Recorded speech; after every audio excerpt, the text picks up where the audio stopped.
नमस्कार और सनातन समृद्ध भारतीय पौराणिक कथाएं के इस अंक में आपका स्वागत है। ये हमारे सीजन 1 का 12वां अंक है। और हाँ, अगर आपने पिछले अंक नहीं देखे हैं तो उनके लिंक्स नीचे डिस्क्रिप्शन में है, आप उन्हें वहां देख सकते हैं। आज हम एक बहुत ही दिलचस्प बल्कि कहूँगी बहुत गहरे विषय पर बात करने वाले हैं। ये सिर्फ पौराणिक कहानियां नहीं है, ये समय और अस्तित्व के बारे में भारतीय चिंतन का एक विशाल नजरिया है। हम बात कर रहे हैं युगों के विधान की, मतलब समय के ये बड़े बड़े चक्र। अक्सर हम सोचते हैं कि समय बस सीधा सीधा आगे बढ़ता है ना, लेकिन यहाँ एक बिल्कुल अलग सोच है।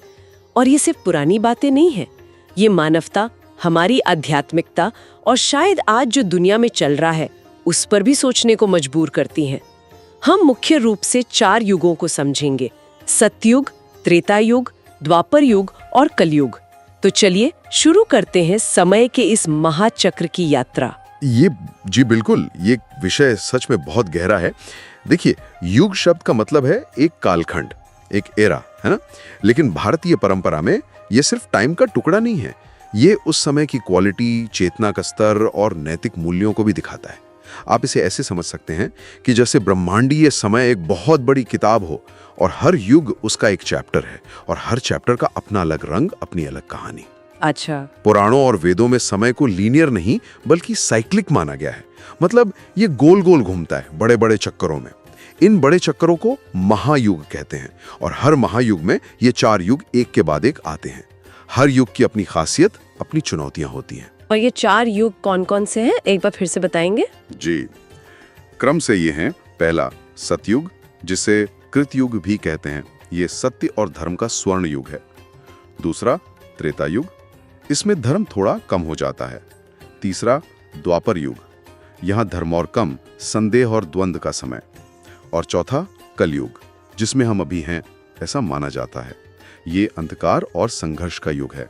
आपने कहा कलयुग, इस पे बाद में आएंगे। पहले ये बताइए, ये महायुग कितना लंबा होता है? एक पूरा महायुग यानी चारों युगों को मिलाकर करीब 43,20,000 साल का होता है। 4.32 मिलियन मानव वर्ष। बाप रे, ये तो बहुत विशाल समय है। हाँ, बहुत विशाल। और एक और दिलचस्प बात यह है कि हर अगला युग पिछले वाले से छोटा होता जाता है और जैसे जैसे युग आगे बढ़ते हैं वो आध्यात्मिक रूप से ज्यादा सघन, ज्यादा चैलेंजिंग होते जाते हैं। आपने धर्म शब्द का इस्तेमाल किया। यहाँ धर्म का मतलब रिलीजन वाला धर्म तो नहीं है ना? नहीं, बिल्कुल नहीं। ये बहुत अच्छा सवाल है। यहाँ धर्म का मतलब है नैतिक व्यवस्था, सही आचरण, कर्तव्य, सत्य, न्याय, करुणा, वो सिद्धांत जो समाज और ब्रह्मांड को संभाले रखते हैं।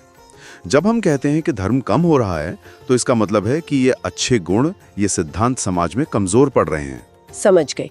तो चलिए सबसे पहले युग सतयुग से शुरू करते हैं। इसे स्वर्ण युग क्यों कहते हैं? इसे कृत युग भी कहा जाता है, जिसका मतलब है पूर्ण या आदर्श। जी हाँ, शास्त्रों के अनुसार इस युग में धर्म अपने चारों पैरों पर खड़ा होता है, मतलब पूरी मजबूती से। ये 4 पैर आमतौर पर माने जाते हैं: सत्य, ट्रूथ, दया, कंपैशन, तप, ऑस्टेरिटी और दान, चैरिटी या पवित्रता, प्यूरिटी। अलग अलग जगह थोड़ा फर्क मिल सकता है, पर मूल भाव यही है कि अच्छाई अपनी पराकाष्ठा पर होती है। तो कैसा होता होगा वो समय? क्या विशेषताएं थी उसकी? कल्पना कीजिए एक ऐसा समय जहां इंसान और प्रकृति पूरी तरह से हार्मनी में है। कोई झगड़ा नहीं, कोई छल कपट नहीं। लोग एक दूसरे के प्रति बहुत ईमानदार, दयालु और प्रेम से भरे होते हैं। आध्यात्मिक ज्ञान पाना बहुत सहज होता था।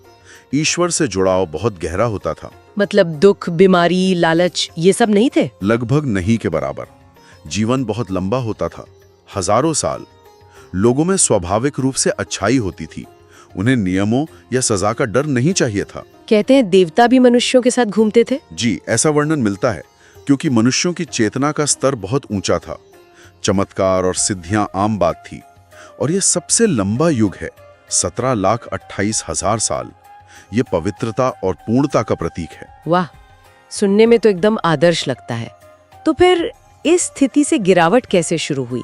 त्रेता युग में क्या बदला? हाँ, यहीं से धीरे धीरे बदलाव शुरू होता है। त्रेता युग में धर्म का एक पैर यानी 1/4 हिस्सा कमजोर पड़ जाता है। माना जाता है कि तप, या पवित्रता का गुण कम होने लगता है। लोगों में स्वार्थ और व्यक्तिगत इच्छाएं आने लगती हैं। त्रेता मतलब 3 से जुड़ा है शायद। जी बिल्कुल, ये धर्म के बचे हुए 3 पैरों की ओर इशारा करता है। समाज थोड़ा और व्यवस्थित होता है, सभ्यताएं बनती हैं, राज्य बनते हैं, लेकिन अब ईश्वर तक पहुंचने के लिए या पुण्य कमाने के लिए ज्यादा मेहनत करनी पड़ती है। यज्ञ, अनुष्ठान, ये सब ज्यादा महत्वपूर्ण और जटिल हो जाते हैं। और रामायण इसी युग में हुई थी ना? हाँ बिल्कुल, भगवान राम का अवतार त्रेता युग में ही माना जाता है। रामायण की कहानी यही दिखाती है कि अब धर्म की स्थापना के लिए संघर्ष करना पड़ता है। राम जैसे आदर्श पुरुष को भी चुनौतियां मिलती हैं। रावण का अधर्म, कैकेयी का स्वार्थ, ये सब दिखाते हैं कि समाज में दरारें आने लगी हैं। लेकिन फिर भी ये सत्ययुग से बेहतर ही होगा, मतलब कलयुग से तो बेहतर ही था। हाँ बिल्कुल, त्रेता युग में भी जीवन काल काफी लंबा था, हजारों साल। लोगों में पुण्य भी काफी था, लेकिन सत्ययुग वाली वो सहजता, वो पूर्णता कम हो गई थी। इसकी अवधि है 12,96,000 साल। सत्ययुग से छोटा पर फिर भी काफी लंबा। ठीक है, इसके बाद आता है द्वापर युग। यहाँ धर्म के 2 पैर ही बचते हैं। जी हाँ, गिरावट और बढ़ती है। द्वापर में धर्म आधा रह जाता है, सिर्फ 2 पैरों पर टिका होता है। आमतौर पर सत्य और दया जैसे गुण बचते हैं, लेकिन तप और दान, पवित्रता काफी कम हो जाते हैं। द्वापर का मतलब 2 है या संदेह से भी कुछ जुड़ा है? हाँ, 2 तो है ही, पर इसे संदेह या द्वंद्व, ड्युअलिटी का युग भी कहते हैं, क्योंकि इस युग में सही गलत, सच झूठ के बीच की रेखा बहुत धुंधली हो जाती है। लोगों के इरादे मिक्स होते हैं, कौन सही है कौन गलत ये समझना मुश्किल हो जाता है। समाज में विभाजन बढ़ता है, रिश्ते जटिल हो जाते हैं। और इस युग में विज्ञान और तकनीक का विकास भी होता है। जी हाँ, बुद्धि और तर्क का महत्व बढ़ता है। आप महाभारत में देखते हैं कितने उन्नत अस्त्र शस्त्र और युद्ध नीतियां थी।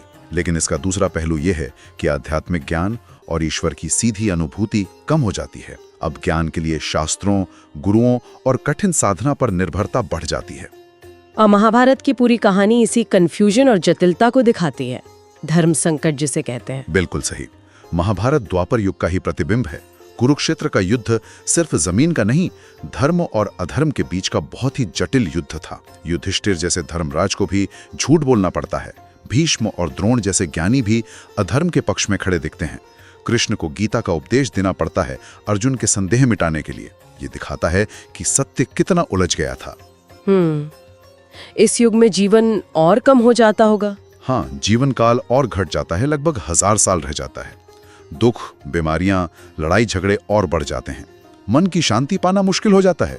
द्वापर युग की अवधि त्रेता से भी कम 8,64,000 साल है। और फिर अंत में हम पहुंचते हैं कलयुग पर, अंधकार और संघर्ष का युग, जिसके बारे में कहा जाता है कि हम अभी इसी में जी रहे हैं। जी, कलयुग में धर्म की हालत सबसे खराब मानी जाती है। कहते हैं कि ये सिर्फ एक बहुत कमजोर पैर पर टिका है। कौन सा पैर? शायद दया का थोड़ा सा अंश बचा हो या सत्य का कोई टूटा फूटा रूप, पर मुख्य रूप से अज्ञान, भौतिकवाद, पाखंड, लालच, हिंसा, आलस्य, ये सब हावी हो जाते हैं। इसकी क्या पहचान है, मतलब क्या लक्षण है कलयुग के? शास्त्रों के अनुसार मनुष्यों की उम्र बहुत कम हो जाती है, 100 साल या उससे भी कम। बीमारियां बहुत बढ़ जाती हैं, शारीरिक और मानसिक सेहत गिर जाती है, नैतिक मूल्यों का पतन होता है, लोग बहुत भौतिकवादी हो जाते हैं, सत्ता और पैसे के पीछे भागते हैं, सच बोलना मुश्किल हो जाता है, रिश्तों में स्वार्थ आ जाता है, आस्था कमजोर पड़ जाती है, लोग परंपराओं पर सवाल उठाते हैं, बहस और झगड़े बढ़ जाते हैं। पर्यावरण का नाश भी इसका एक लक्षण माना गया है। ये सब सुनकर तो थोड़ी निराशा होती है, खासकर अगर हम इसी युग में हैं। हाँ, वर्णन तो निराशाजनक लगता है। और आज दुनिया की हालत देखकर कई लोग कहते भी हैं कि ये कलयुग के ही लक्षण हैं। लेकिन इसमें एक बहुत ही महत्वपूर्ण और कहूँ तो आशावादी बात भी छुपी है। अच्छा, वो क्या है? शास्त्रों में ये भी लिखा है कि कलयुग में भले ही बुराई ज्यादा हो, चुनौतियां ज्यादा हों, पर इसी युग में मोक्ष पाना या आध्यात्मिक तरक्की करना सबसे आसान है। हैं? ये कैसे? क्योंकि माहौल इतना खराब है कि अच्छाई का छोटा सा काम भी, भक्ति का थोड़ा सा प्रयास भी, भगवान के नाम का जरा सा जप भी बहुत ज्यादा फल देता है। जैसे अंधेरे में छोटी सी मोमबत्ती भी बहुत रोशनी देती है ना। हाँ, बात तो सही है। सत्ययुग में जहां हजारों साल तपस्या करनी पड़ती थी, कलयुग में सच्ची श्रद्धा और हरि नाम से भी उद्धार संभव माना गया है। ये तो बहुत अलग नजरिया है, मतलब अंधेरे में उम्मीद की किरण। बिल्कुल। और सबसे जरूरी बात ये अंत नहीं है। कलयुग चारों युगों में सबसे छोटा है, 4,32,000 साल। और शास्त्र कहते हैं कि जब कलयुग अपनी चरम सीमा पर पहुंचेगा, अधर्म बहुत बढ़ जाएगा, तब भगवान विष्णु कल्कि के रूप में अवतार लेंगे। वो अधर्म का नाश करेंगे और फिर से एक नए चक्र की शुरुआत होगी, फिर से सत्य युग आएगा। ये चक्र चलता रहता है अनादिकाल से। तो ये सिर्फ पतन की कहानी नहीं, बल्कि एक साइकिल है, एक चक्र। उत्थान और पतन दोनों इसका हिस्सा हैं। जी हाँ, ये हमें सिखाता है कि कुछ भी हमेशा के लिए नहीं रहता। ना अच्छा समय, ना बुरा समय, बदलाव ही नियम है। ये सोच हमारे आजकल के हमेशा आगे बढ़ते रहने वाले विचार से कितनी अलग है, जहां मानते हैं कि इतिहास बस एक सीधी लाइन में चलता है। हाँ, ये चक्रीय दृष्टिकोण एक तरह का संतुलन देता है। बुरे वक्त में उम्मीद और अच्छे वक्त में विनम्रता, क्योंकि पता है कि ये भी बदलेगा। हर रात के बाद सुबह आती है, हर कलयुग के बाद सत्ययुग। ये नवीनीकरण का संदेश है। और जैसा आपने कहा, कलयुग में भक्ति, सेवा, जप, दान, इनका महत्व और बढ़ जाता है। जी बिल्कुल। इन्हें कलयुग में मुक्ति का सबसे सरल रास्ता माना गया है। शायद इसलिए कि जब बाहर अंधेरा ज्यादा हो तो अंदर की रोशनी जलाना और जरूरी हो जाता है। और विष्णु के 10 अवतारों की कहानियां भी तो इन्हीं युगों के बदलाव से जुड़ी है ना। हर अवतार एक खास मकसद से आता है, धर्म को फिर से स्थापित करने। निश्चित रूप से। मत्स्य अवतार से लेकर कल की अवतार तक ये सब इसी ब्रह्मांडीय चक्र और धर्म की रक्षा से जुड़े हैं। ये दिखाता है कि दिव्यता इस चक्र में सक्रिय है। आज भी बहुत से लोग सोचते हैं कि कलयुग के जो वर्णन शास्त्रों में है वो आज की दुनिया की समस्याओं से काफी मिलते जुलते हैं, चाहे वो पर्यावरण हो, समाज हो या राजनीति। हाँ, ये समानताएं हमें अपने समय और अपने कर्मों पर सोचने को मजबूर करती हैं। तो कुल मिलाकर युगों के इस विधान से हम क्या सीख सकते हैं? शायद यही कि हालात चाहे जैसे भी हों, हमें अपने धर्म पर, मतलब अपने कर्तव्यों, सच्चाई और अच्छाई पर टिके रहना चाहिए। बिल्कुल।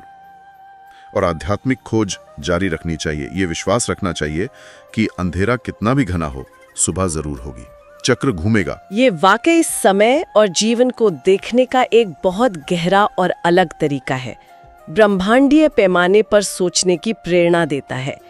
चलिए इसी सोच के साथ आगे बढ़ते हैं। अगले अंक में हम एक और दिलचस्प सवाल पर बात करेंगे, सनातन धर्म बनाम धर्म, एक परिप्रेक्ष्य। क्या सनातन परंपरा को आज के रिलीजन वाले खांचे में रखा जा सकता है या ये कुछ और है? इस पर चर्चा करेंगे। अगर आपको आज की ये बातचीत अच्छी लगी, कुछ नया जानने को मिला, तो इसे लाइक ज़रूर करें और अपने दोस्तों के साथ शेयर भी करें। और हाँ, कमेंट्स में हमें ज़रूर बताएं कि आप युगों के इस चक्र के बारे में क्या सोचते हैं। क्या आपको आज के समय में कलयुग के लक्षण दिखते हैं या कोई और विचार? और अगर अब तक सब्सक्राइब नहीं किया है तो प्लीज़ कर लीजिए और वो घंटी वाला बटन भी दबा दीजिए ताकि अगला अंक मिस ना हो। सनातन समृद्ध भारतीय पौराणिक कथाओं में हमारे साथ जुड़ने के लिए आपका बहुत बहुत धन्यवाद। आखिर में बस यही कहूंगी, युग कोई भी हो, धर्म की खोज और उस पर चलना ही हमारे रास्ते को रोशन कर सकता है। नमस्कार।